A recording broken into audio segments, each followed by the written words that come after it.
Good morning. Hope everybody's doing well. Happy Monday. I hope you got your morning elixir. Good morning, Miss Darlene. Good morning.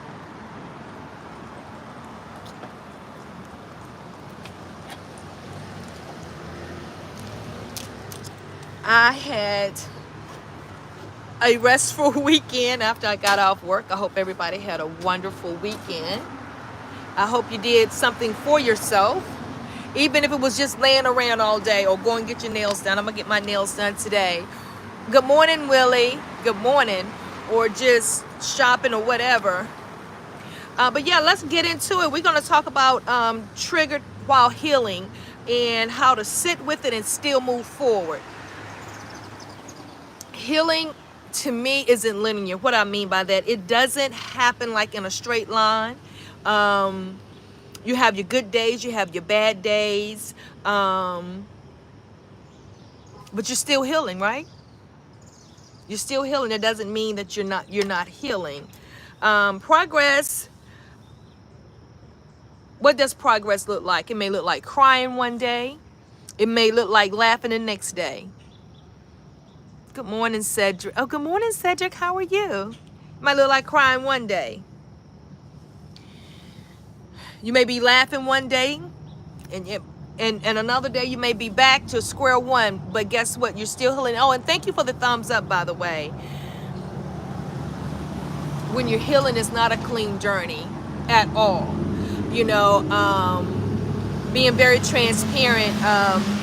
For me, it's like I was triggered.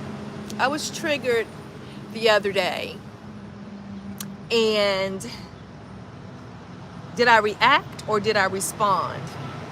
I reacted. And in my reaction, I was more emotional. You know what I mean? Like more emotional than anything.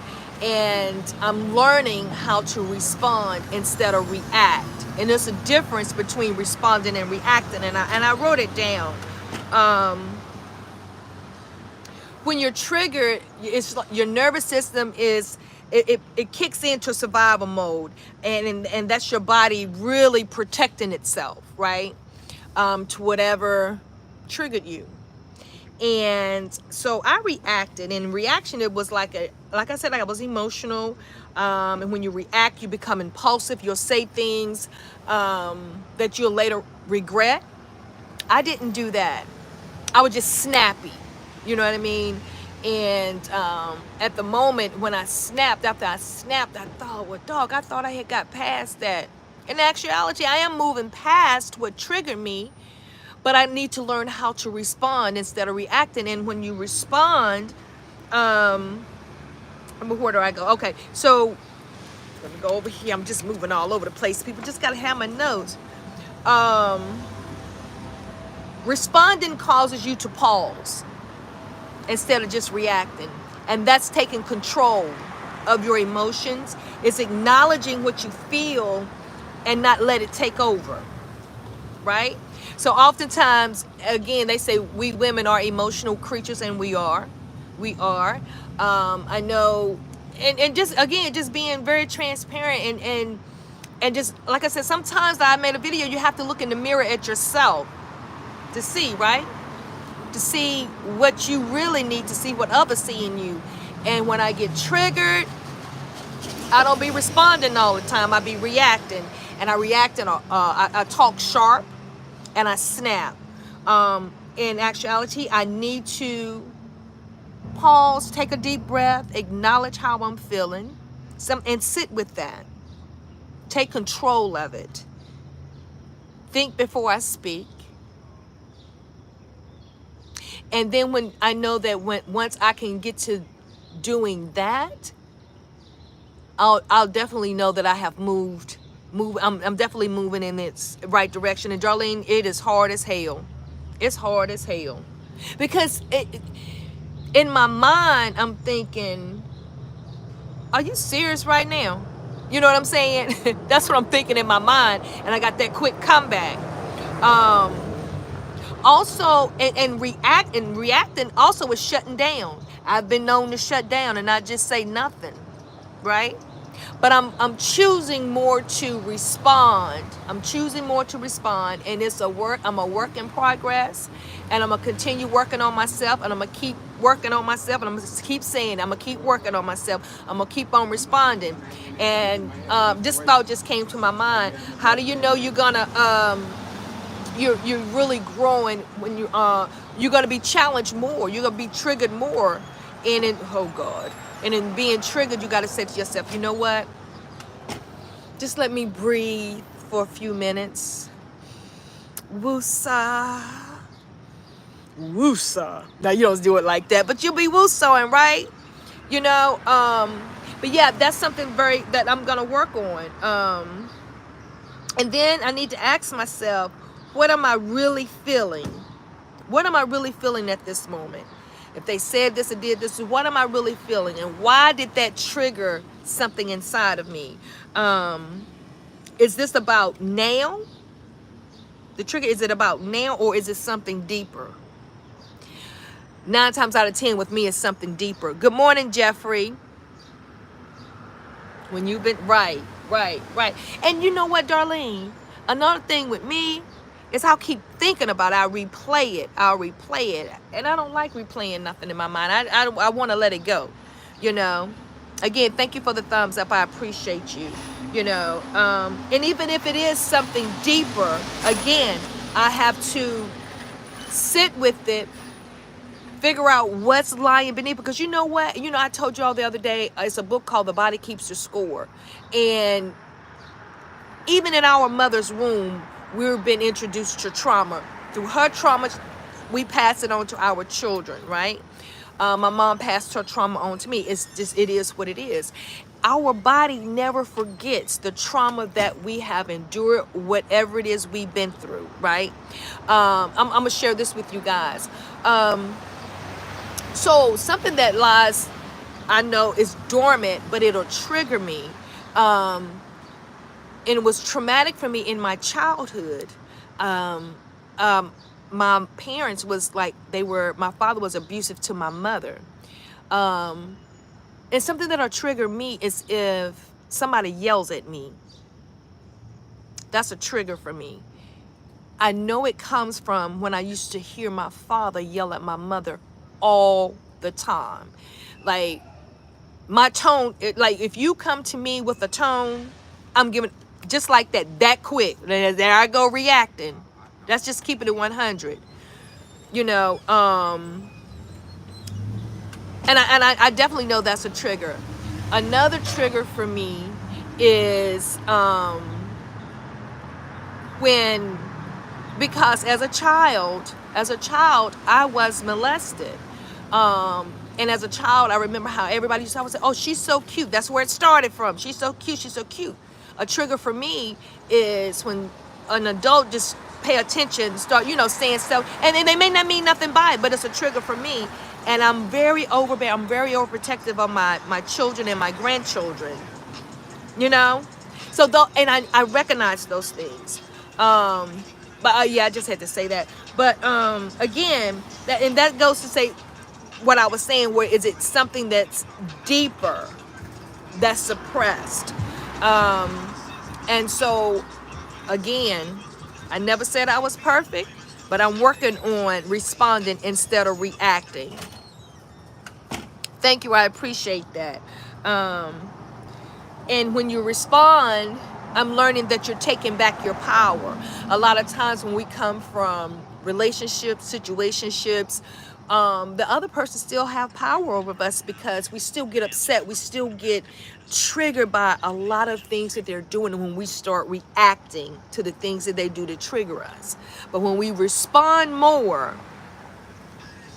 we're taking back our power. We're taking back our power, right?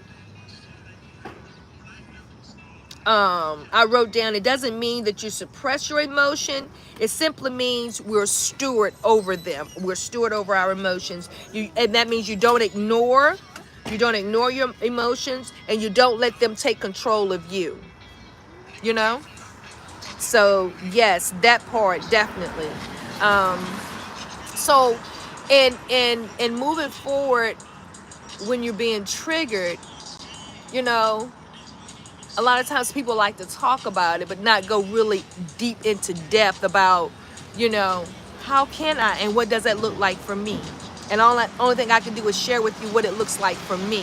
And what it looks like for me is stop reacting so quickly, Veronica. Take a moment to do your breathing exercises. And let's just be real, honey. I forget quick about them breathing exercises. Shit. That's just being real. Forget about those breathing exercises, but that's what I have to continue to do. And I have to constantly remind myself. Take a pause. Don't be so quick to react. I think somewhere it says be slow to speak, but quick to hear. Right? So has that happened to you, Darlene? Have you been triggered by anything? Has that happened to you?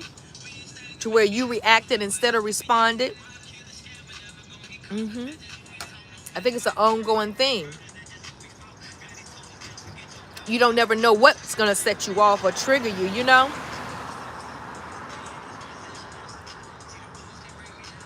I think when that thing hit me the other day, they kept saying, you can tone it down, you know, because my voice range got higher and my tone got a little sharper.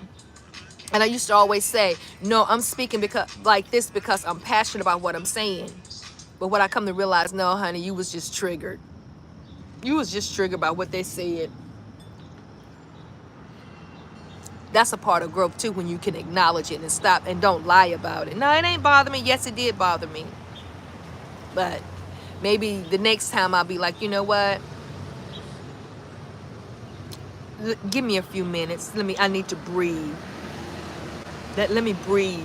They'll be like, you already breathe? No, I need to take some deep breaths right now. No, I ain't gonna say it like that. But and you know what I found out too? This is what happened. When I did acknowledge, I was like, well, what you're saying, it bothers me. And then it came back and said, well, have you realized, you know, is your tone, the tone that you're speaking to me, the reason why I'm speaking to you in the manner that I'm speaking to you? And I was like, okay, I'm gonna work on it. That's what I'm gonna work on. And then it changed the whole dynamic of the conversation.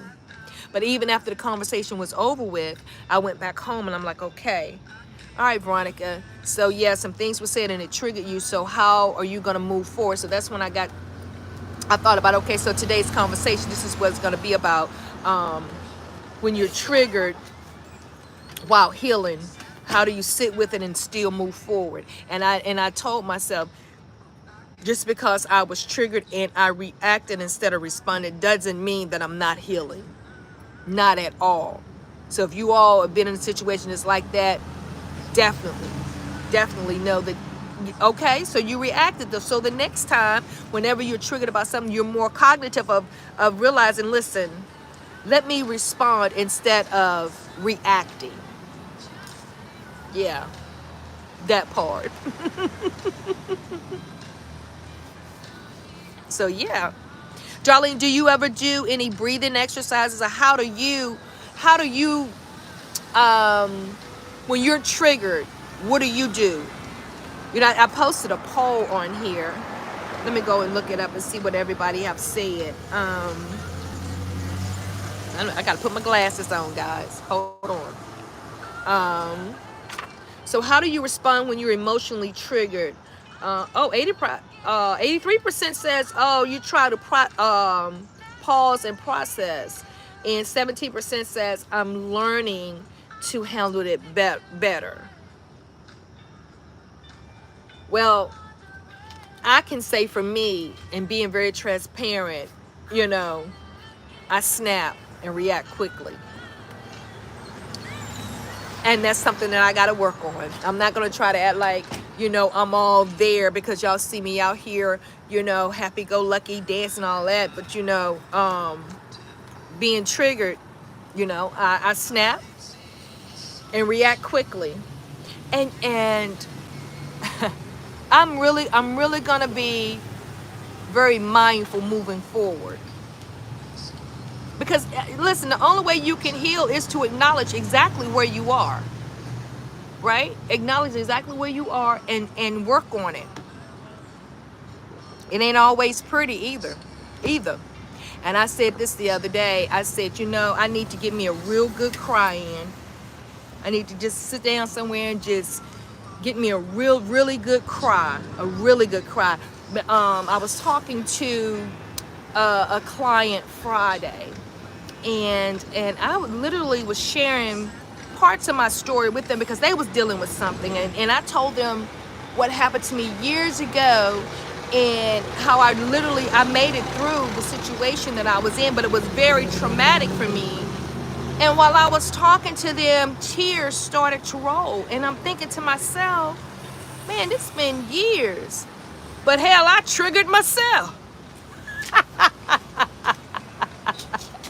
Those were still some feelings that when I was talking about it and I started thinking about, what I went through, and I'm looking, and that's been over 20 years ago. It does help. It does help. I said to myself, well, shit, I ain't mean to cry. I ain't mean tears to, But guess what? My story helped them, and they hugged me so tight. Said, Veronica, thank you so very much. Yeah. And it is normal, but sometimes, we feel like, man, this, I'm still, how can I explain that? Am I still, because Friday I was like, man, does it still bother me? That's what I was thinking to myself. But as I'm writing my notes, I'm thinking, no, I've healed from it, but it's still my body. That my body, our body holds all the trauma. Our body never forgets. It never forgets. And you learn how to, I don't know, I can't even say anything on that. I'm just going to have to come back on that one. Once I do some more working on Veronica's transformation. Our body holds on to everything. And sometimes I was in my psychology class, and when the thing with what had happened, when the thing first happened with Sean Combs, we were talking about it in class, and I told my professor, I was like, listen, I feel some type of way. I said, I don't know why I got all these emotions going on with me. And in psychology, honey, you have to dig deep. If you want to be a psychologist, let me tell you something. I don't want to be a psychologist, but that was part of my prerequisites for my sociology degree. I was like, I don't understand why I felt some type of way. I got angry. I got sad. I hurt for her. I cried for her. He was like, Veronica, that's because your body is remembering something that happened to you in your past. And that's something that you're going to have to sit with and think about. I'm like, wow, I didn't know that. And he was talking to me more about, and I had got that book, The Body Keeps the Score. If you all haven't got it, please get it. Yeah, I was triggered. And let me just be very transparent with you guys this morning. Let me tell you something real quick. I said, if I was her friend, I'd be telling him, take that. That's how mad I got. But again, that's something like I said, my body, it brought back memories for me, Have anybody ever been in that situation where something happened to somebody else and then, they was triggered by it, I'm just saying. I can tell you this. Y'all go look up slave play at some point. Oh, Darlene, very hurtful. And to hear everything that she went through. Oh my God. Yeah, I did cry a lot. I did. I ain't gonna even front on y'all. I can tell you something else. It was a play that was on Broadway called Slave Play. If y'all go look it up and just read about it. When I tell you that play, it's called Slave Play, and it had nothing to do with slavery, but it had something to do with relationships. It was 3 couples. It was 3 couples, and they were enslaved to their inner desires in the relationship, and fighting to be seen and heard through their partner, right? So what had happened when the play was being done at the theater, so many people was triggered. Old people, young people, black people, white people. A lot of people walked out. And a lot of people was like, what did I just see? What did I just watch? They were triggered. And this one lady, it went viral. Look up slave play, and a lady in the audience goes off at the at slave play. Anyway, she literally, it was so crazy of how people on stage, you know, just going through a normal play, and how it literally triggered people in the audience. This one guy, he was trying to contain his emotions, and his body just started, he just started laughing uncontrollably, and there was nothing funny, but he was just, and I kept asking, I said, why is he laughing like that? And they told me, and it was like, this guy is being triggered by what just happened on stage, and he's trying to contain how he really feel, and his body has to let it out. He started laughing uncontrollably. Some people left there crying. Some people left there looking at their significant other. Like, I have questions, you know what I mean? So it is things that movies. I'm not answering my phone. Yeah, go look it up, darling. It's called Slave Play. And it's like when people are in relationship, it really got to the core of being in a relationship, and how the partner, whether it was the wife or whether it was the girlfriend, and it was an interracial couple, they were fighting to be seen and heard through their partner. And they had some traumatic things that happened to them in their childhood that suppressed, like in an interracial couple that was on stage. His thing was, he went to an all-white school, and they never saw him as black until he went to the locker room and they were changing, and they talked about the size of his penis. And then they made a reaction with, yeah, he got to be black, but he was light skinned, he was Nick. Y'all got to read the play, but yeah, and that was traumatic for him. But yeah, I'm saying all that to say that there are a lot of things that is traumatic to us, and that we bring on to the next level, and our body suppresses it, you know, and it keeps it.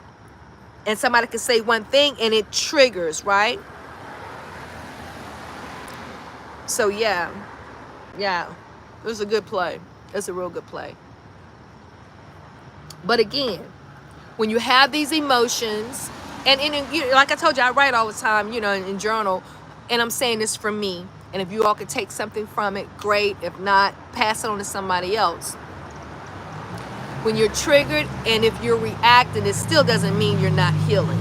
It's just that you have to learn how to respond instead of react. And responding is literally taking your power back over whatever it was that, you know, that you suppressed, right? So yeah. So that's what I wrote down. And I got to do some work. I got to do the work. Well, we all have to do the work. At some point, somewhere in our lives, everybody, like our body holds trauma. And you don't never know what's going to trigger whatever it is that your body has held on to. So the word for today is, let's do less reacting and more responding.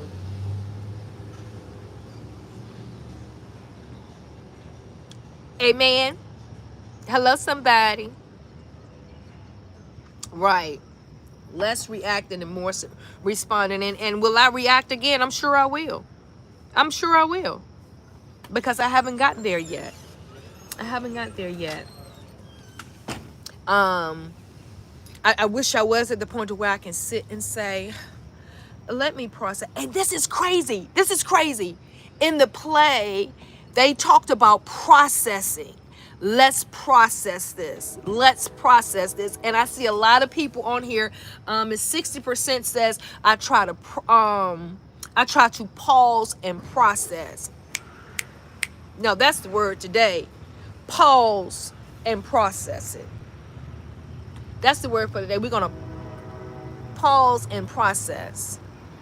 And we all are human. That's right, Darlene. I'm just saying. Pause and process. Yeah. Pause and process. That's deep for me. This conversation right here this morning is really deep. Yeah, so I told y'all a few minutes ago, progress looks like crying one day, laughing the next, or dancing 1 minute to the other. That's what healing looks like.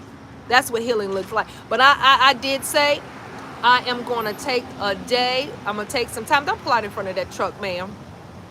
Okay. I'm going to take some time and just get me a really good cry in.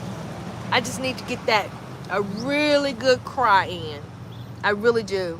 I'm going to do that. Get time to myself and get a really good cry in. How many of y'all gonna, do you need a good cry, Darlene? Who on here needs a really good cry? Who needs a really good cry?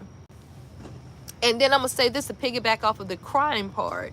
You know, I lost my parents 4 years ago. My mother, no, excuse me, 3 years ago my mother, 5 years ago my father. And sometimes I find myself just weeping, not sadness, but just weeping because I miss them. And then my professor told me that's just another, grief is just another form of love that you have for your parents or whoever you've lost. What a wonderful world this would be if everybody worked on themselves and stop looking at the next person to do what needs to be done and just keep working on you. I think T.D. Jakes said it best. He says, if you're married, if you take time to keep working on you to become the better version of you, if both do that, then everybody gonna meet in the middle, because I'm too busy working on me, not trying to say, well, you need to do this, you need to do that. And this is just a little sidebar. But if everybody keep working on themselves, what a better world this would be. What a better world this would be. So guys, that's what we talked about. That's what I wanted to share with you all this morning. And I know if you come back and watch this on the replay, do self-reflection. Are you responding or are you reacting to being triggered? Thank you for the thumbs up. I appreciate that. Are you responding? T.D. Jakes. Hi, Stacy. So T.D. Jakes had said this years ago. I don't know what he's doing now. I don't even watch him now, you know, but that was years ago when him and Juanita Bottom was on the scene together. That was years ago. You have a blessed day too, Miss Darlene. Oh, I'm sorry. Good morning, Stacy. I didn't say, yeah, that was years ago. So I don't know what he got going on now. But I will say this before I go. His daughter, Sarah, I really wasn't into her, you know, just listening to her. I really wasn't. I remember when she started out on the scene. I remember when she wrote her first book, you know. But I pulled up a video, well, it came on one time, and I just listened to her. And she said something. I'm like, wow. She was like and this is just all for being triggered, but this is just a sidebar. She had said something about how, you know, she felt like she was a misfit in the church. You know, and she ain't had nothing to say to them. She just didn't fit in like her parents wanted her to fit in. She just felt like she wasn't into that. You know how kids are. And she started blogging, writing about her experience in the church. And she just felt like, you know what? Good morning. Okay, Stacy. And she started saying, you know what? There got to be other people out there like me. And she just started writing about her experience being a preacher's daughter and how, you know, she got out here and felt like she messed up this and the third. And come to find out, she says there's a whole lot of misfits out there. And that's how she built her community. And I think this book company was reading her vlogs and asked her to write a book, and she did. And look at her now. Like, you know, she grew from everything that she was in. And she says, no, I'm not perfect. Don't proclaim to be perfect. But, you know, and she don't regret nothing that she's done. But she do know that her journey has put her where she is now. And that she has connected with a lot of people that felt like, you know, they can never get it right. and what that looks like for them, you know. So it was very interesting. Good morning, Frankie G. Good morning, Veronica and chat, watching and listening. I'll be watching you. Okay, Miss Frank G. Okay, I appreciate that. Thank you, thank you, thank you. And guys, I don't know if y'all seen my goal, but if this channel has made you feel seen, made you feel heard, and you felt like you started healing from this, please help me reach my goal today of a super chat. I put it up there. I just 5 super chats, and you know, no pressure. So yeah, that's just another way of supporting my channel. I have a bleeding day. What do you mean by that? What do you mean by that, Stacy? I have a bleeding day. I don't understand what that means. But I appreciate you guys watching, and that helps me out too. Watching my videos, coming on, communicating with me in the chats, and also liking and sharing my videos. You guys have shared so many of my videos, and for that I say thank you, thank you, thank you, thank you. I humbly say thank you, and I thank you for support, all of it. So I've been on here for 30 minutes, so that's my time this morning. Don't want to take up too much of you guys' time. Oh. Blessed. That's exactly right. Blessed. And you know, I normally would at the beginning when I started going live, I would talk about gratitude, but we all should start our day with gratitude and being grateful over every little thing. I was up this morning at 5 o'clock doing my meditations, you know, just showing my gratitude, and we should be grateful over everything. And every day is a blessed day, even if it don't seem like it's a blessed day. It's a blessed day, right? It's a blessed day. And know that everything is happening the way it should, and everything is good. Everything is happening the way it should, and everything is all good. Okay? So listen, you all have a wonderful, wonderful rest of your day. I appreciate you guys. And listen, you guys, I held you all's attention for almost a minute. That's great. That's great. So still working on how I present my stuff to you, but you know, I'll get better. Y'all watch me grow. I'll go through all my growing pains. I love you guys. And again, I'm going to keep saying it. Next year, I'm going to give a motivational, inspirational conference. And I hope you guys will show up. I'll be in a city near you. Look at it. Putting it out there. Putting it out there. I'm putting it, yes. You got to speak things to be not as though they were. Right? Healing out loud. Healing as we go. Still becoming. Still becoming. Look, my little granddaughter used to say still. Still. And we still becoming. I love you guys. You all have an amazing, amazing rest of your day. And listen, we're going to remember to pause and what process. We're going to process, learn pause, and I'm going to learn how to work on responding instead of reacting to when I'm triggered. You all be blessed and have a wonderful Monday. Talk to you soon. Bye-bye now. Love you guys.